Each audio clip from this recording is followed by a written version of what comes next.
Kwa hakika tasnia ya mazao ya bustani sio tu kwamba ni sehemu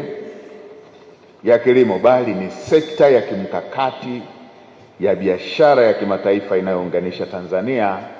na masoko ya dunia. Ni dhahiri kuwa wadau wote tukishirikiana katika kuendeleza tasnia hii, mchango wake utaendelea kuwa mkubwa sana katika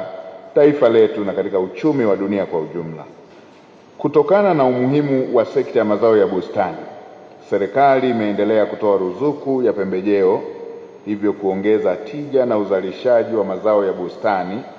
uliowezesha ongezeko la uzalishaji kutoka tani milioni 7.5 kwa mwaka 2023-2024 hadi kufikia tani milioni 9.7 kwa mwaka 2024-2025, sawa na ongezeko la asilimia 30.2. Hafla ya siku ya leo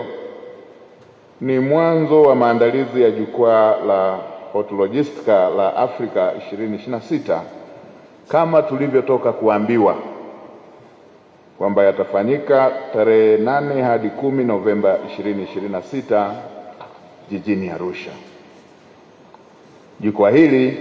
muhimu na la kimataifa linalolenga kuunganisha mnyororo mzima wa thamani wa mazao ya bustani kuanzia uzalishaji, usindikaji na usafirishaji hadi masoko ya kimataifa linafungua ukurasa mpya wa nchi yetu kushiriki kikamilifu ndani na kimataifa katika kukuza sekta hii.